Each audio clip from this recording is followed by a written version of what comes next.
Welcome back to Inside the World of Box Lacrosse. I am Adam Levy, Steven Stamp, Greg Beecher behind the scenes. Very excited to have you for this section of the program. We're going to be talking about some guys which, need a little bit more love, Stamper. They've been playing quite well, and sometimes, the big names, the big stars, they get all the hype, but the NLL is amazing because of all the guys that are on every team. So let's break down who are some of our most underappreciated players so far this season. Do you want to kick things off with your first selection? Sure, we're gonna have five guys. We're gonna Yeah. wind up with Adam and I each have two that we've put in as locks, and then we're gonna debate for the final spot. We each are putting one player forward, or for those of us who couldn't quite make up our minds, two players forward for the final grouping. But yeah, my first guy is Warren Jeffrey. There's a little preview there for some of the guys that were under consideration, and Warren Jeffrey. Look at his stats there. He's got 12 caused turnovers, not super high in the ranks. He's like in the top 20, 25 or something. Only one goal, 7 assists, which is actually pretty good for him. He's not really big on running the ball, right? But we're going to take a look at some video. This is from week 11. And thank you to Greg and Charity, well, Charity mostly, for getting this one ready to take a look at, because I wanted to talk about this in the other show, and I just forgot to get on it. So we're going to take a look at this. And it's the final 30 seconds of Colorado's Week 11 game against Georgia. They just pulled ahead by a goal. They're up by one goal right down the stretch here. We'll see it in a sec. And the thing, Warren Jeffrey, I think had a fantastic game in Week 11, and this final shift kind of epitomizes what was going on with him. And the thing is, sorry, what happened? Okay, can I share my screen? Okay, if I share my screen, I actually have it on my player as well. So, where's screen sharing? Right there. Yeah. We'll get through her, and then I'll grab your screen source. Okay, here we go. Okay, you got it? All right. And if I just hit play. Hang on, give me 1 second to grab it. No problem. So yeah, it's a 13-12 game. This was a fantastic back and forth game. Colorado, I think it was it Eli McLaughlin got the late goal, or I can't remember. It was a backdoor. Net wound up being pretty open because they moved the ball around really well. And we come down. Georgia's got possession after they won a faceoff. Jeremy Thompson wins the faceoff after that goal. They call timeout and they set up for this play on the ensuing play. And I think Warren Jeffrey this kind of encapsulates what Warren Jeffrey does. He is so tough, so smart, tough. In junior, he was a guy who he was a tough guy. He kind of banged bodies around, but he took a lot of penalties, I thought, in junior, and he had to. That doesn't always bode well when you're going to the pros. You got to have the responsibility and the discipline. And I think he's done such a great job of maintaining his team toughness, but not taking a ton of penalties. How are we doing? Got it. Yeah, as soon as you hit play, it'll start playing. Okay, good. Sorry. That's what I just wanted to make sure. I mean, we can actually see him from where we're standing. He is not going to go back. We're going to take the volume off. And here we go. Georgia comes in. Warren Jeffrey with the black socks there, kind of hunched over a little bit. He's on the far side. He's watching, comes up, gets his stick on this pass, knocks it down. And again, he's in the top 10 in the league in block shots, but he's always blocking with his body. Look at that. And I'm going to just go back 10 seconds. And he blocks this one. He drops the stick down. First knocks that pass down. Watch this block shot right here. Gets the stick down by his side. That's unbelievable. Like, that play, to me, is why Warren Jeffrey, I'm going to stop sharing. And that, to me, is why Warren Jeffrey is one of the underappreciated players, because he's not out there soaking shots with his body the way that they all sometimes you hear people talk about. He's getting a stick on it. I just absolutely loved what he did in that situation. Sorry to create the infinite the infinite thing there. So this is on me. I was very late getting this to Greg and Charity. Like, we're on the phone, and I was like, could we do this video? So, but it was great thanks guys for adjusting and letting me get that up there. But Warren Jeffrey, you can see 13 block shots. I believe that's tied for 10th in the league. I've seen, I'm sure, at least 3 of them that he's done with his stick. Mm-hmm.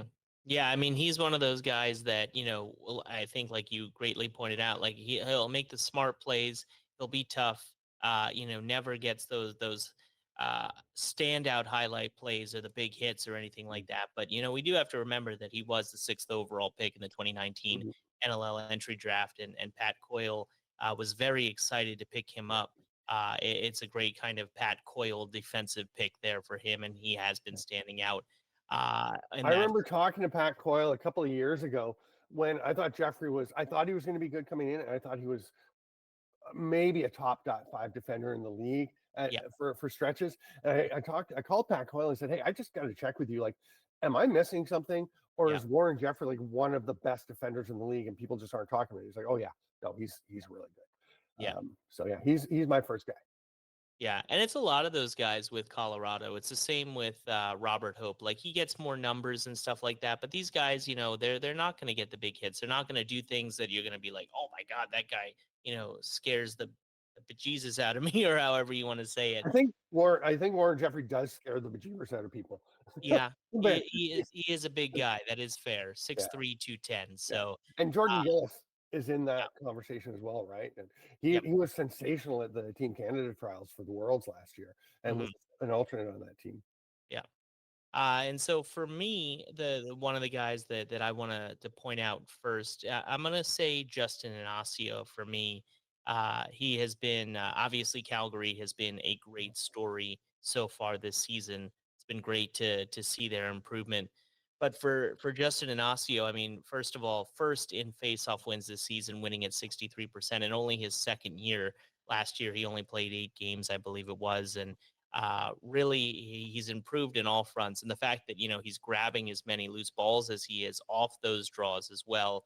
You see a lot of guys, they'll be at the dot, and then what they'll do is that the guys from the wings or other people come in and they'll pick up the loose balls. But the fact that he's getting in there, grinding, picking him up, 4th most loose balls in the league right now.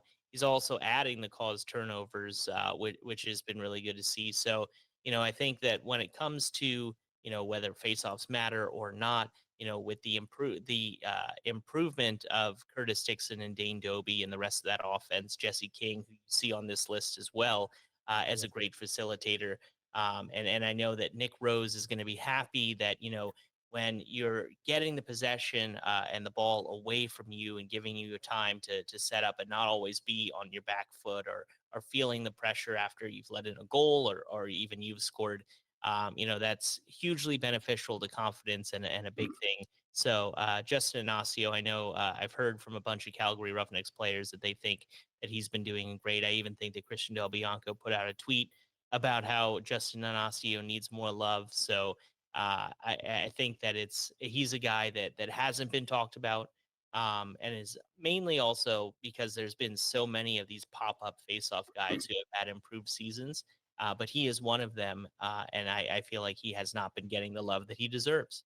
And it's interesting because it's funny. I saw him at the top of your list, and I Mm. thought, huh, interesting. And maybe it's just for me because I called Calgary at Ottawa Mhm. for the NLL Plus a few weeks ago, and so we were looking at Inacio, and we were kind of really he was really coming to the fore. So he Mhm. was a guy that we were talking about, and we felt like, okay, this is a key guy for them. Mhm. And I remember seeing him playing for Brooklyn and MSL, and thinking, yeah, this kid's gonna be good.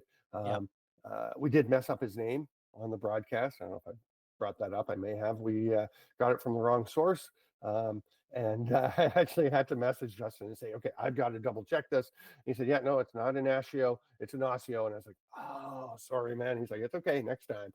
But he also a good guy, But yeah, it's funny because I thought, oh, he seems to be getting a lot of credit. But you're probably right that it was more my focus. I think we all have our own guys that we don't hear appreciated elsewhere, and Yeah. that's why we you've got him on your list, whereas for me he was a bit more in the spotlight.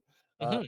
The next guy is a guy that you've gotten to see. He's going to be my addition, that you've gotten to see in person Yep.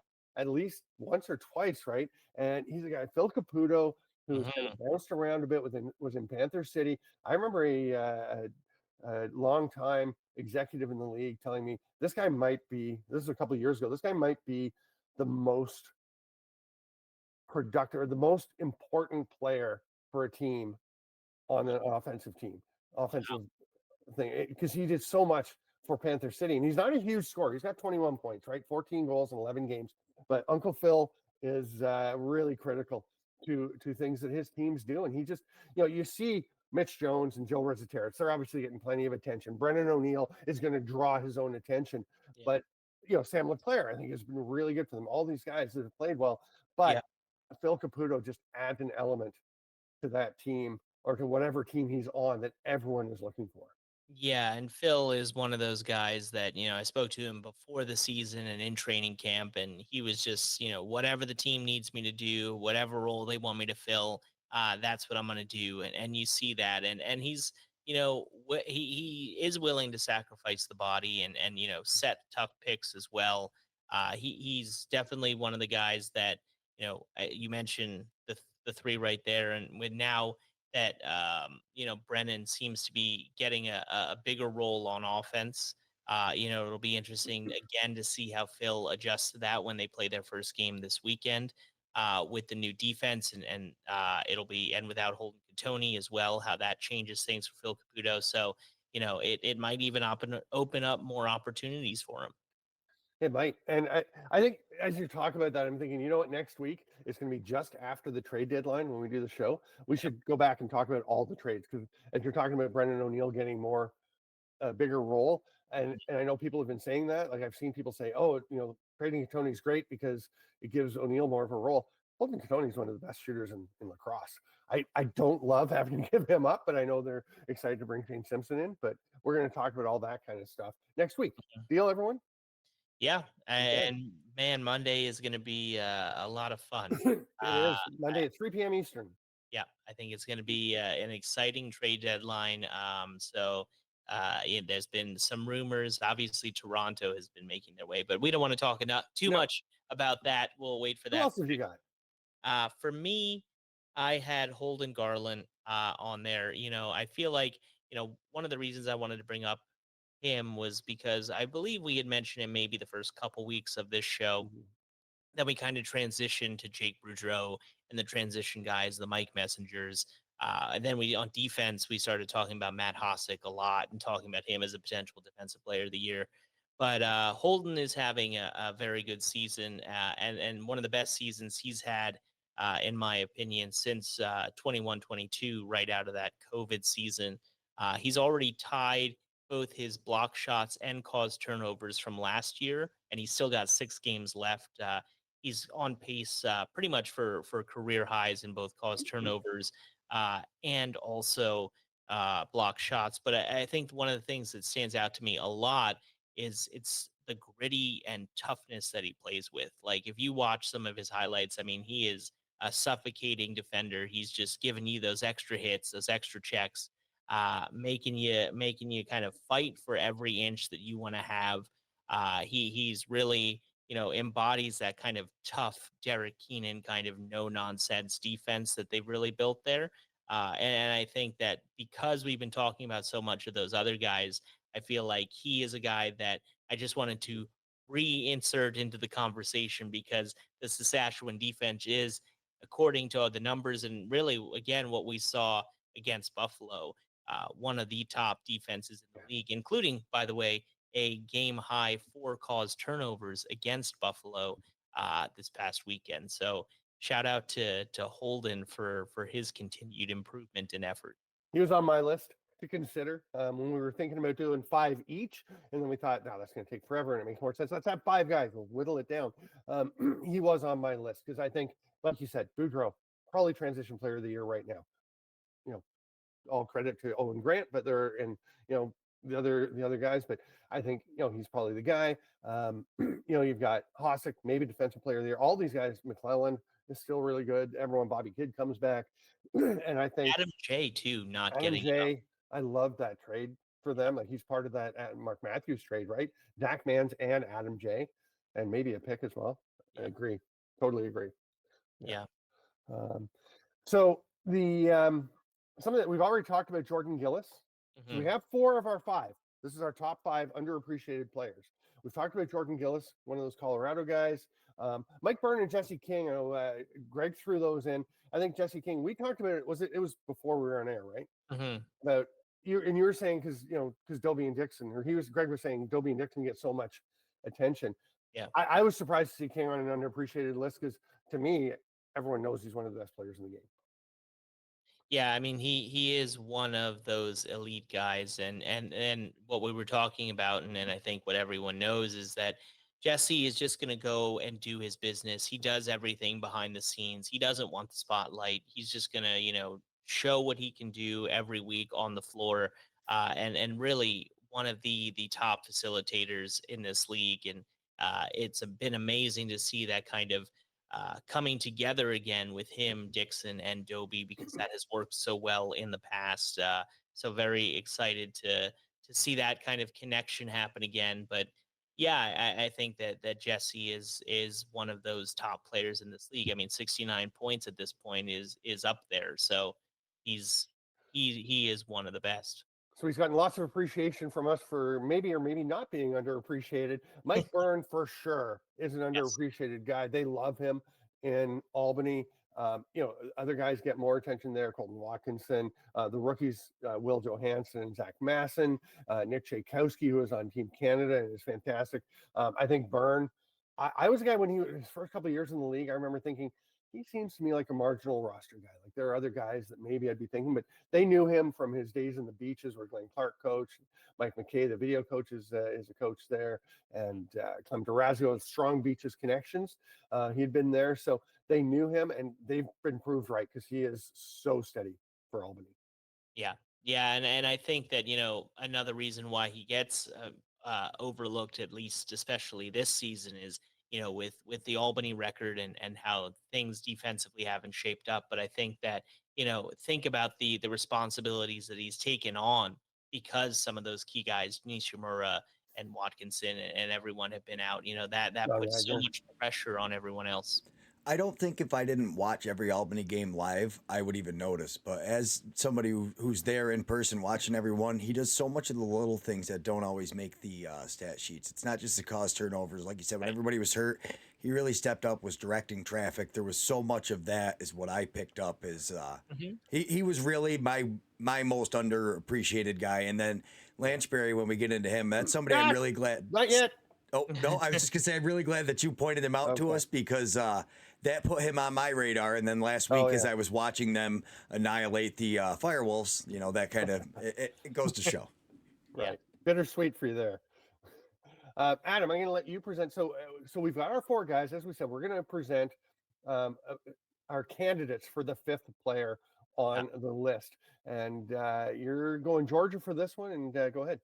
I am. So I'm trying to find a little bit of a loophole in the way that we're doing things by giving by giving a pair on defense here, Mike Manley and John Ranigan.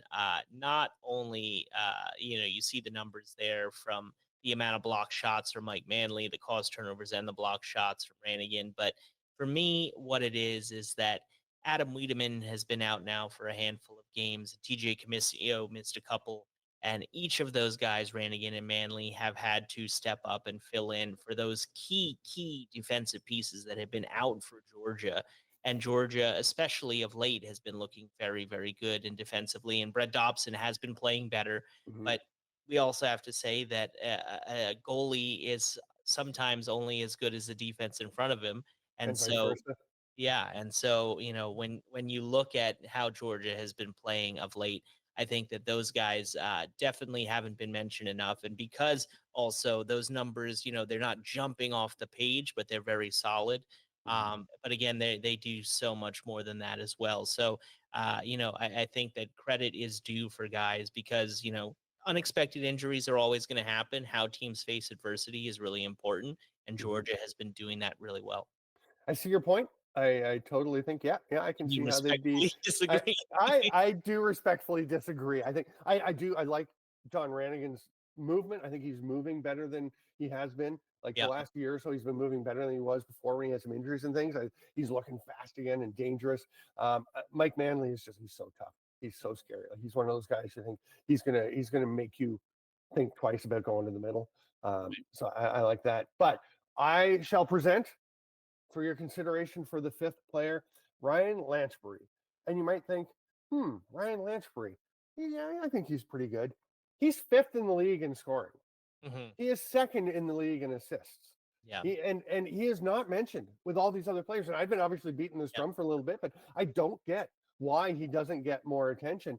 Mhm. And here's the thing: you can say, well, yeah, Rochester, yeah, they've played a game or two games more than the teams for which everyone else in the top 20 scorers plays, except of course Connor Fields, his teammate. But 18 of the 20 top scorers in the league have played either 11 or 12 games. Rochester's played 13, right? But look at points per game. Ryan Lanchbury with 6.1 points per game, seventh in the league. Yeah. So he's doing it even on a per game basis, even without those. The six people ahead of him in points per game. These are going to be pretty familiar names: Dane Smith, Josh Byrne, Mitch Jones, Joe Resetarich, Connor Fields, Curtis Dixon. Mhm. Those are stars, megastars in this league. Lanchbury is right there with them, and he's not getting a whole lot of attention. Every one of those players, those six players, has at least a silver medal from a World Lacrosse Championship, either box or field. Most of them have a gold. Some of them have multiple golds. Some of them have maybe 3 gold medals. I'm trying to think if Dane Smith was on the 14 Canada team, maybe not. But these guys have multiple medals at Worlds and are stars in the league. Ryan Lanchbury right there with them in terms of effectiveness. His passing is fantastic. He's a underappreciated shooter, I think, as well. He's a very good shooter. And I would say he has to be the fifth guy. I don't know how we're going to decide this, actually, but if one of us would like to capitulate and recognize that the other's argument was stronger, we could do it that way. I mean, Yeah. I think the only go fair ahead. choice is me as the outsider picks, and Lanchbury obviously wins because I think he. Yeah, no, I'm just joking. I'll let you guys figure it out. But if you guys do tie, I would say my vote for Lanchbury, so we could just go ahead, Charity, and clear those swarm guys because, yeah, I think we can all agree it's got to be him, right? Yeah, and I would expect nothing less for an offensive guy to get the credit over the defensive guys again. But the defensive guys, they're used to it. They can live with that. But I will say that I think that for me, really, I think it's a great pick, and I think there are two reasons I think that he's overlooked, Lanchbury. One, and you even look at the numbers, but you look at the role that he plays. He's definitely scoring more this season, which is great to see. And I think that that's another reason why he's underappreciated. But he does play a very similar role, a Jesse King-esque role in Rochester. So giving opportunities for Connor Fields and Ryan Smith. And so, that as we had Jesse King on our list, it's kind of a similar for Ryan. But then I would also say from a personal standpoint, maybe one of the reasons I didn't have them is I talked to the Rochester Mike Hazen and that coaching staff all the time, and he comes up in conversation all the time. So like what we were saying, about Jesse King, for me, Rochester is like, well, they always mention Ryan Lanchbury, and so I think that that's why he wasn't my pick. But I feel like it's hard to have this kind of list and not have him on there. Yeah, that's a great point. Again, the perspective is so much. Context is important, and I am just gonna push back against the shade that you threw of the offensive guys getting the attention. I spent the whole first section talking about Saskatchewan's defense, and then this section I had the video queued up for Warren Jeffrey. So I'm not an old guy. Pointing the finger at you, Stamper. I think we all know that the offensive guys in main media, and that goes for any sport, I feel, is the defensive guys always, come second, which is fine. But, I mean, that's a great group of guys. I mean, if you had all those guys on your team, then you'd be very happy. Yeah, you could, go to the old days and run a two-way game. I mean, Jeffrey doesn't run a ton, but he could play at both ends. Lanchbury, I haven't seen play a ton of defense, but one of the things when in his draft here, I remember watching him, some of the plays he made and thinking, wow, like there was one play, he was on the power play when Burlington was in Peterborough, and it was late in the game. Burlington was up by a bunch. It was not in question, And there is a play where there's a shot, ball bounces out, and it's heading out towards the top of the offensive zone. And it's literally in the last minute or two of this game, and Burlington's up by about 7. Mhm. And if Peterborough gets the ball, there's virtually no damage that's going to happen. He sprinted a few steps, dove to reach out and knock the ball back where one of his teammates could pick it up in Mhm. a part of a game that really didn't mean a whole lot at that point. But there's no part of a game that doesn't mean a lot to Ryan Lashburn, and Right. I love that. Yeah. Yeah. So Well, we have it. what a Yeah. list. And just making another case for Justin Inacio and why he is an underappreciated player in the National Lacrosse League right now. It's something that you look at. We talked about his loose ball numbers, 113 there, which is most among those face-off guys. But if you look at that loose ball and to turnover ratio, yes, we're splitting hairs here, but 10 turnovers. If you're getting the ball more, winning more face-offs, but have less turnovers than Joe Nardella or Connor Farrell, Alex Stotkis, and then you also have more loose balls than them. When you have the ball in your stick, guys are coming for you.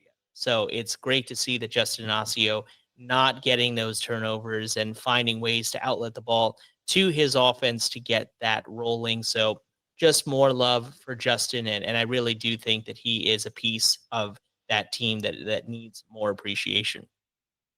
5 underappreciated players, and we'd love for you guys to share, everyone watching, share with us players that you think are underappreciated, because there's a ton of them. One of my favorite sections at the end of the year in our voting is the unsung hero, and there's always a bunch of people get it. We're going to wrap this up and come back to make our predictions for Inside the World of Box Lacrosse. We'll be back with Humiliate the Hosts on Blue Squatch Productions. Thanks so much for watching. If you'd like to watch the full video, click that link in the video right there. And if you'd like to subscribe, we'd ask you to do that. We appreciate all the support, and maybe consider channel membership, where you essentially buy us a beer or a coffee every month, depending on how you like looking at it. Thank you.